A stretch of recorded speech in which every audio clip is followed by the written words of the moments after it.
So thank you for agreeing to be on. Thank you for taking the time to speak to me. It's very much appreciated. Um, can you tell me a little bit about you and who you are and what you, why we're here, why we're having this conversation now? What led you Yes, to, yeah, the entire background. Thank you so much for having me, Claire. It's great to be on the show. my pleasure. My name is Michael. I'm a medical doctor by background, and I've been working in digital health for the past 4 or so years. But I've had a long-term interest in kind of different approaches to some of the most important issues in healthcare. I think there's an awful lot of opportunity nowadays for care to take, I guess, a large change, well, undertake a large change. I think a lot of that is to do with technology and the ability that patients have sitting right in their pockets. I've been on this journey for, as I said, 4 years working specifically in digital health. But most recently, I've founded a company called Advoca, and we've made a very exciting app that we know is helping lots of people with cancer at the moment to navigate through their cancer journey and to be better informed in terms of their care and better able to advocate for themselves in each of their care discussions. And of course, we found each other, Claire, didn't we? We found each other on We did. TikTok. We We did. did. So that's where I've been doing a lot of work talking about Advoca is on TikTok. And of course, you found our page. And just like that, here we are having a proper Here we discussion. are. Yeah, no, because I found that we spend as a well, I spent a year trying to get some form of it's hard to diagnose cancer as well. It's not something where they, Hmm. bone cancers are, from what I understand, especially difficult to diagnose. Um, Hmm. and it took us a long time and a lot of gut feeling, like I just Yeah. couldn't get it out of my head that something wasn't quite right. But then once you get to the point where someone actually, we were at a point where the biopsy was a formality. We were told Mm. we there are a couple of things this could be, but we're pretty certain it's cancer. And then all of a sudden the floodgates open, and as a parent, you're the gatekeeper. Even when you're Mm. an adult patient, you have this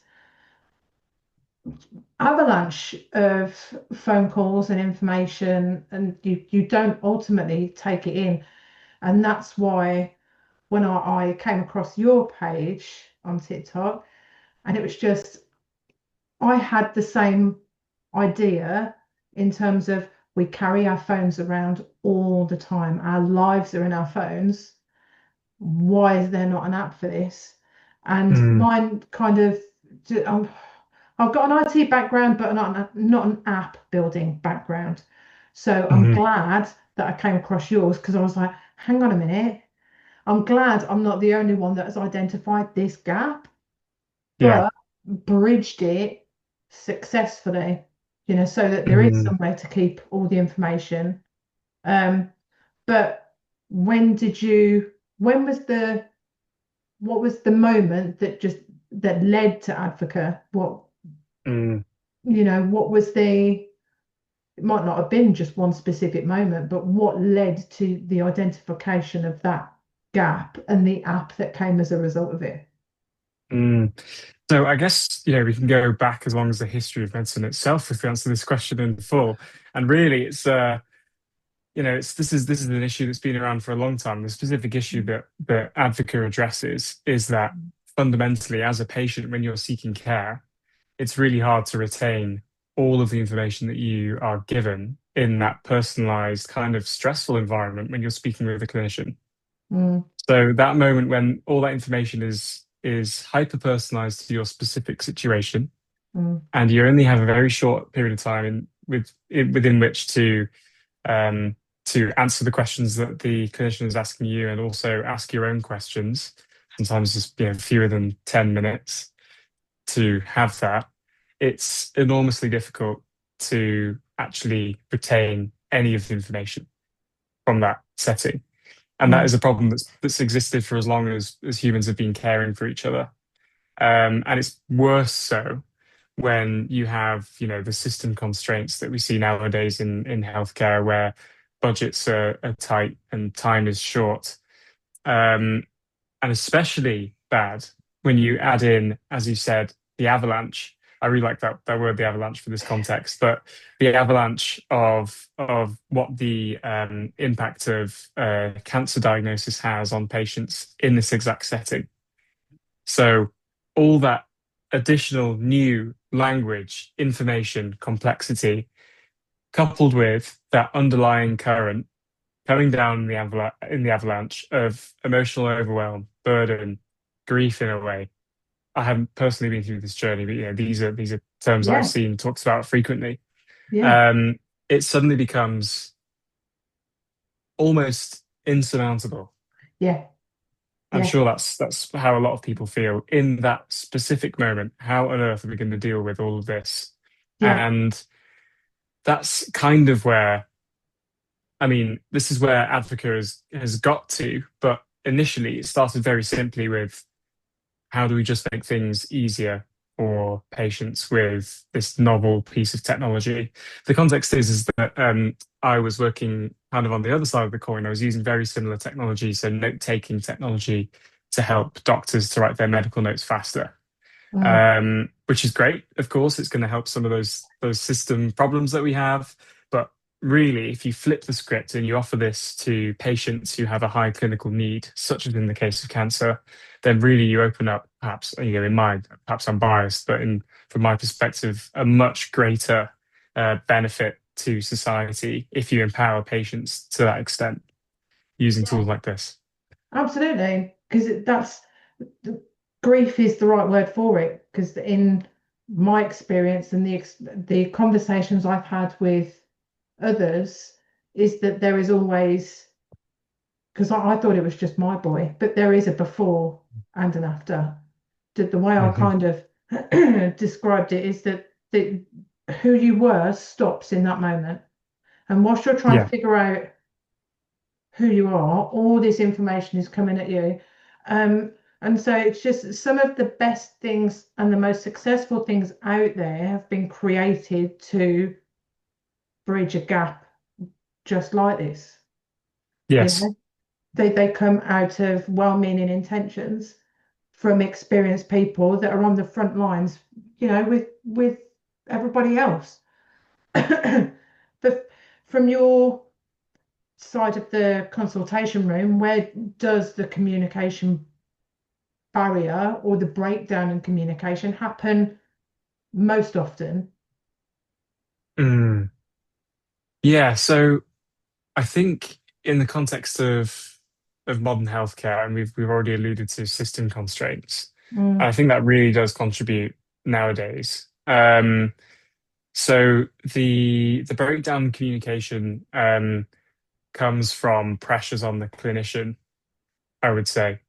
mm, Um, and the reason, it's one of the most significant reasons. There are some other factors that contribute because when you have limited time to deliver care, mm, it's very, very easy. And also, I guess you're kind of, in some cases, almost incentivized by the system, assume you're in a busy A&E department to skip a couple of steps and get quite straight to the answers and, discuss the treatment and enact the treatment plan.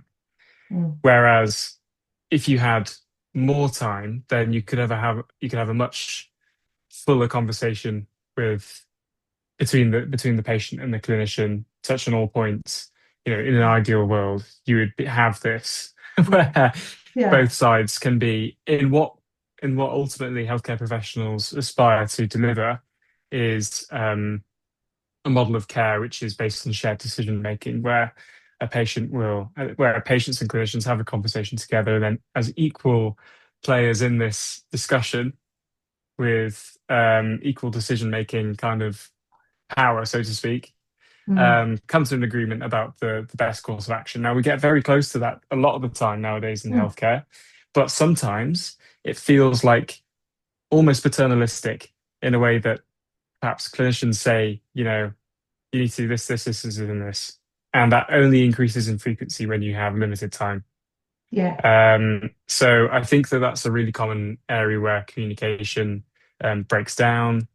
Um, and aside from, of course, making sure that there's resources in place for translation and making sure that there's all the communication tools available, I Mm. think that is a key area.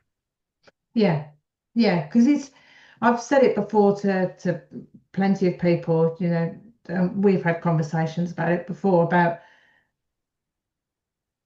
as someone who works in education and someone that works in medicine, neither one of us is in it for the Porsche. We're not in it Mm, for the fast luxury lifestyle. We're here because we want to leave the world in a better condition than when we found it. mhm, But we are limited with the time and the resources that we have available to us. And as lucky as we are to have healthcare that we don't have to pay for.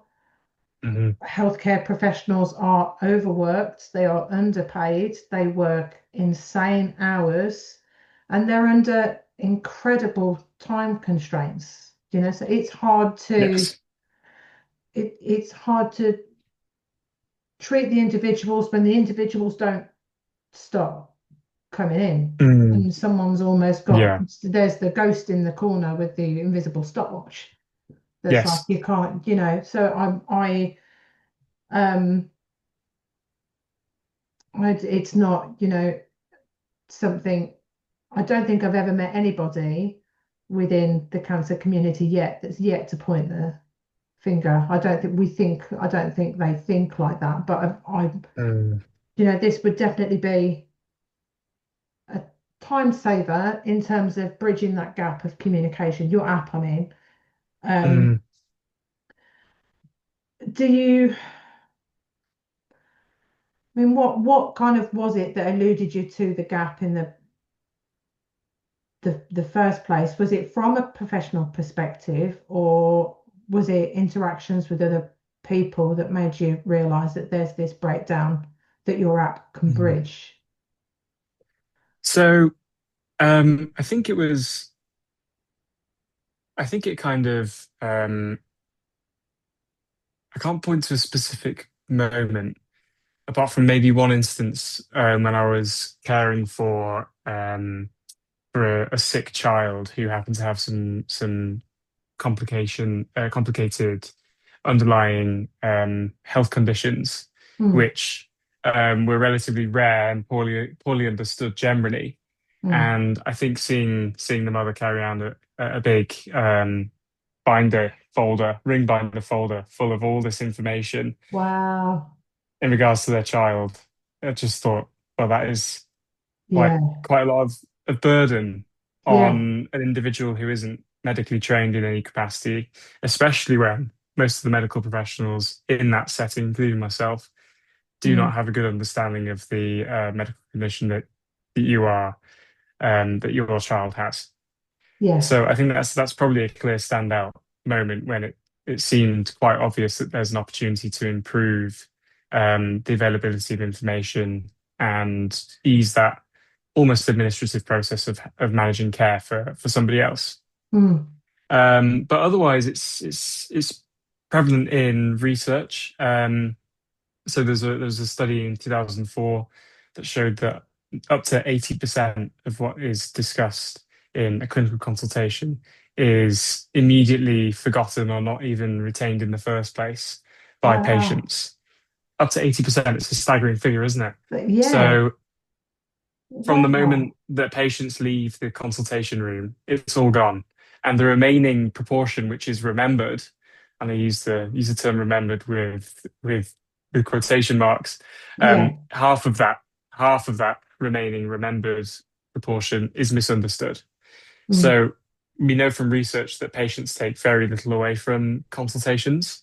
mm, Um, and there hasn't really been a good fix to this problem that's scalable until perhaps the last 5 years or so, less than. Mm. And that's where Advoca comes in, being able to capture all that information in an easy to read format, essentially.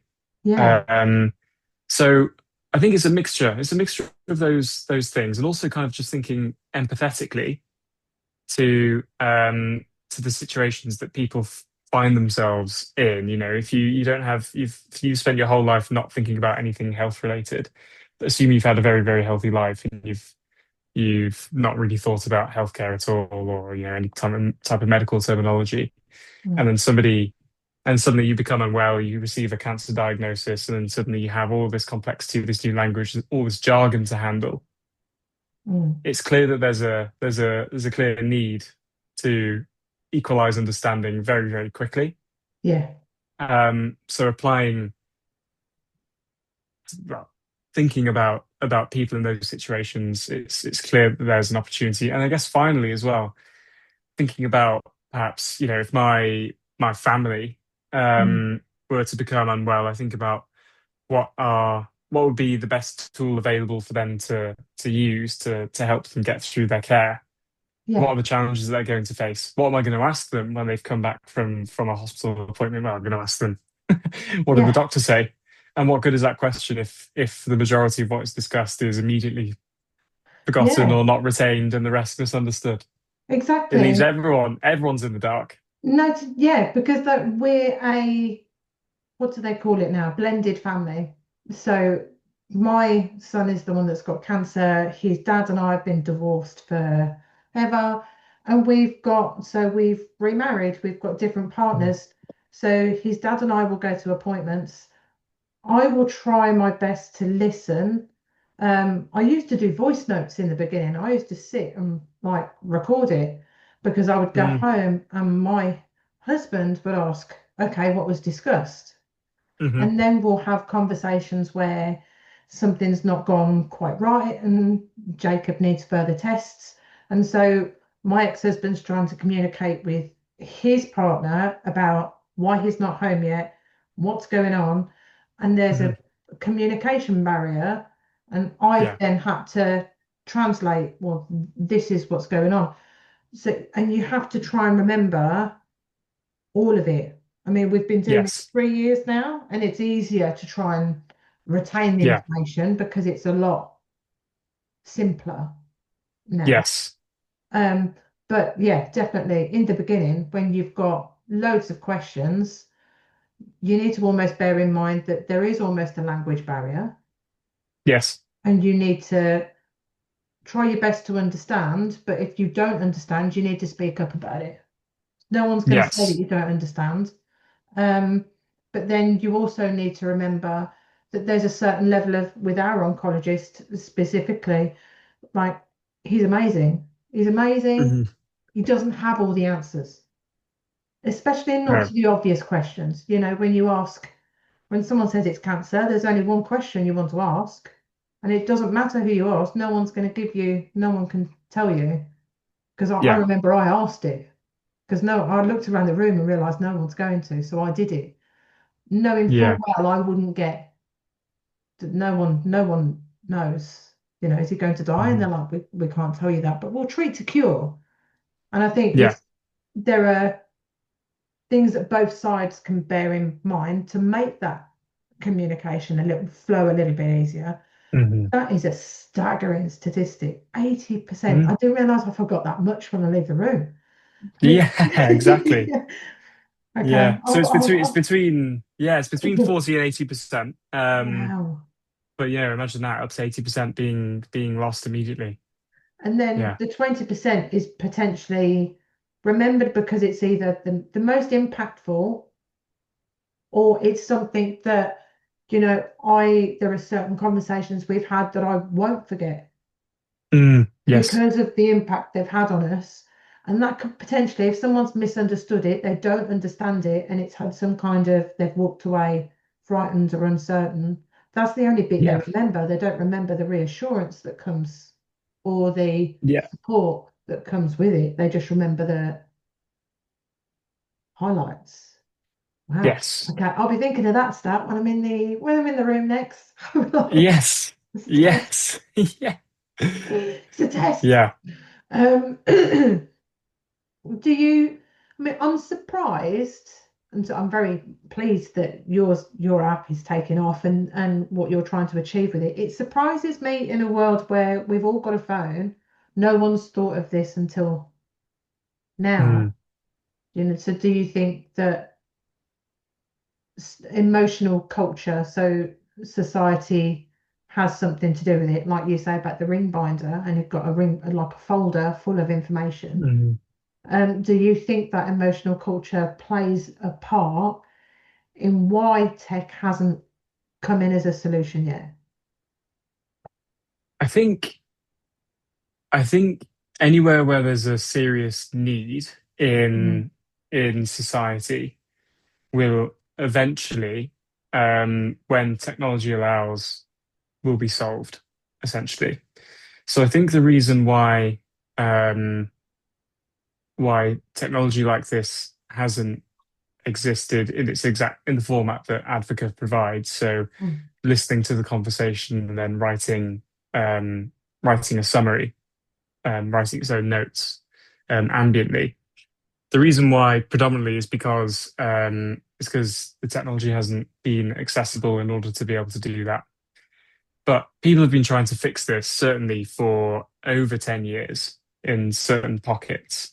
mm, So one of the charities that we're working with did some research over 10 years ago where they had an actual person sit in the room for with patients during their appointments and record that conversation and then use that recording to write a patient-friendly summary of that conversation mm, and provide it to the patient afterwards. And the results were, of course, it was really beneficial for the patients and the family.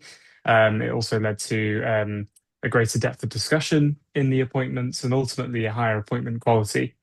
Now, all positive findings.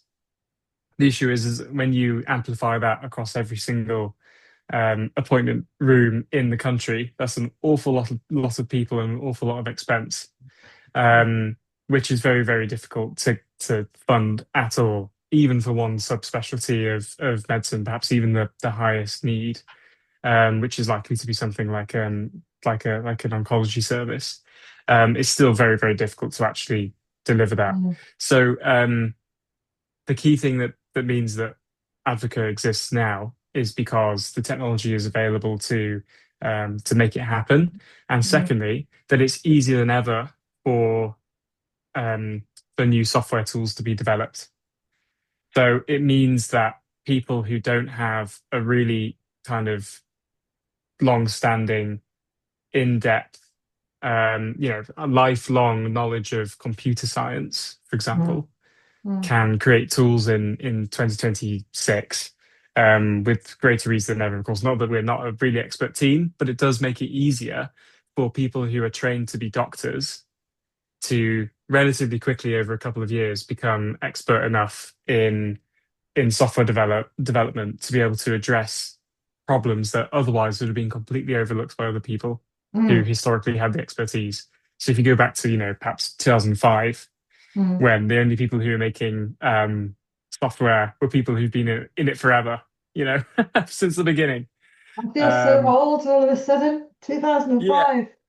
It's like yeah. when we would just survived the what they said that it was going to end in the year 2000, Oh, and yes, of course. you had to tell people to get off the internet, um, get off the internet because I need to make a phone call. Those were the Yeah, days where you got to pick it up and you could hear if someone was using the internet. So how far we've yeah, come, like what are your hopes if that's where we've come from 2005 until now technologically, what are mm. your hopes for the app and for what it can do? So have you got plans and hopes for it moving forward? Yeah, absolutely. So this is literally the starting point of a much wider project, which I'm sure is, yeah. very exciting to hear. So I So am. I am excited to hear. I am. yeah, I think it's brilliant. so so it seemed obvious to Sham and I. Sham is my co-founder. It seemed obvious in the context of a very complicated health system, and everyone knows how complicated the system is, how there's lack of communication between different components of the system.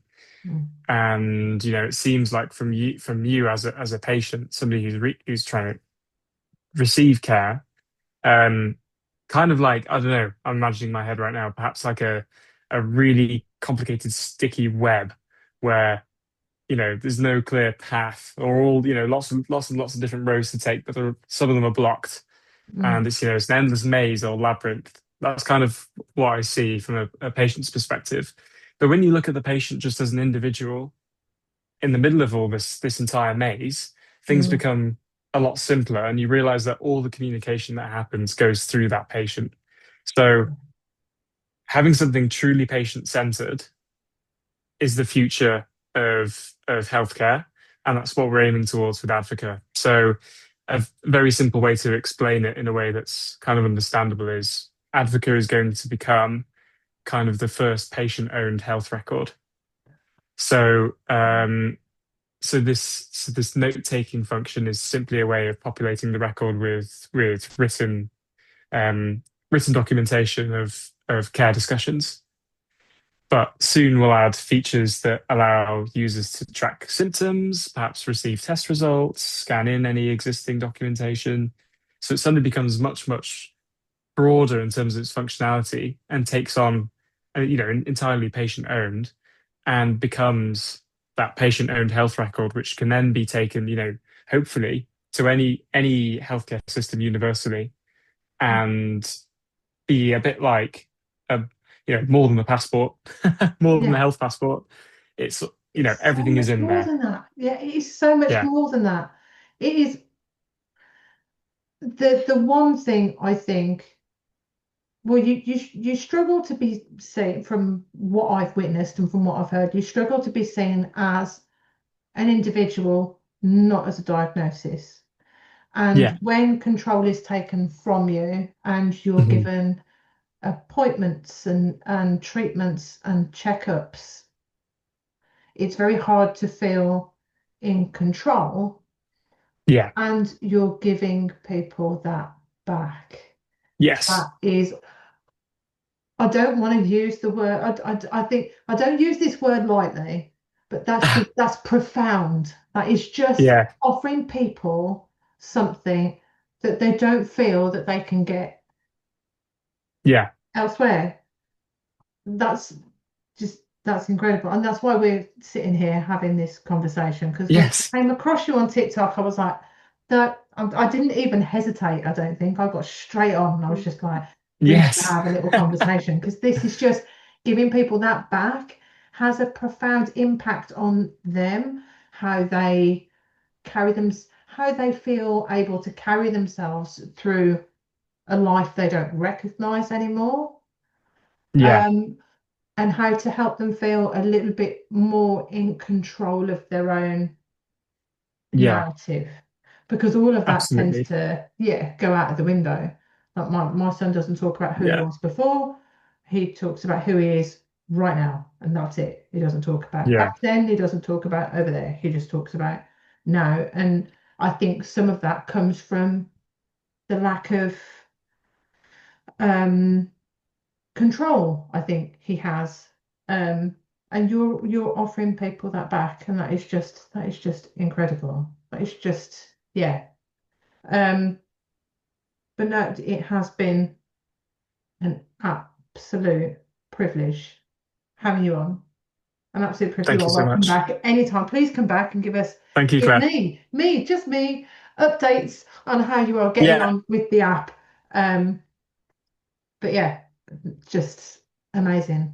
Amazing. Thank you so much for identifying the same gap, for doing something about it, and for actually getting it out there so that people can have the conversations that we have with our oncologist. The reason why I trust him with my son's life is I know he will do absolutely Mhm. anything to Yeah. keep him here. He will do Yes. absolutely anything, and with very little information. He will Hmm. do, and that goes for, and he's not the only one out there. Doctors do that across the country without applause, without Absolutely. recognition, and it's hard to do that when someone's got a stopwatch and you've found a Yes, way it of is. just helping facilitate those conversations. Country, Yeah. hopefully one day it will be globally. Yes. Yeah, Hopefully. I Of would course, that's very where much we're like aiming. for it to be global. So I Yeah. will do my best to share and raise awareness of your app. But it is incredible. Thank you so much for being on. Thank you so much, Claire. It's been a pleasure. The pleasure is all mine. The pleasure is all mine.